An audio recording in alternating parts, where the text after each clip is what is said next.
ಉಲುಹಿಯತ್ ನೀಡಲು ಅರ್ಹವಾದ ಮೃಗಗಳು ಯಾವುದು? ಉಲುಹಿಯ ನೀಡಲು ಅರ್ಹವಾದ ಮೃಗಗಳು ಯಾವುದೆಂದರೆ ಒಂಟೆ ಮತ್ತೆ ಹೋರಿ, ಎತ್ತು ಮುಂತಾದವುಗಳು ಮತ್ತು ಆಡು, ಕುರಿ ಮುಂತಾದವುಗಳು. ಹೀಗೆ 3 ವಿಧದಲ್ಲಿದೆ. ಒಂಟೆ ನಮ್ಮ ಊರಿನಲ್ಲೆಲ್ಲ ಲಭ್ಯ ಇರುವುದು ಕಡಿಮೆ, ಅರೇಬಿಯಾದಲ್ಲಿ ಹೆಚ್ಚಾಗಿರ್ತದೆ.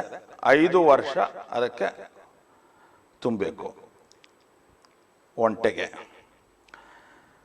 ಹೋರಿ, ಎತ್ತು ಮುಂತಾದವುಗಳಿಗೆ 2 ವರ್ಷ ತುಂಬಿ 3ನೇ ವರ್ಷಕ್ಕೆ ಅದು ಪ್ರವೇಶ ಆಗಬೇಕು. 2 ವರ್ಷ ತುಂಬಬೇಕು.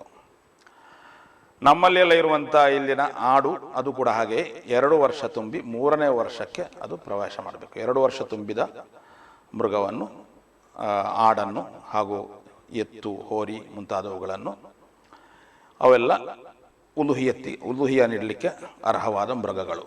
ಯಾವ ಮೃಗಗಳಿಗೆ ಎಷ್ಟೆಷ್ಟು ಪ್ರಾಯವಾಗಿರಬೇಕು? ಅದರ ಪ್ರಾಯ ಈ ರೀತಿಯಲ್ಲಿದೆ. ಒಂಟೆಗೆ 5 ವರ್ಷ, ಅದೇ ರೀತಿ ಹೋರಿ, ಎತ್ತು, ಆಡು ಇವುಗಳಿಗೆಲ್ಲ 2 ವರ್ಷ.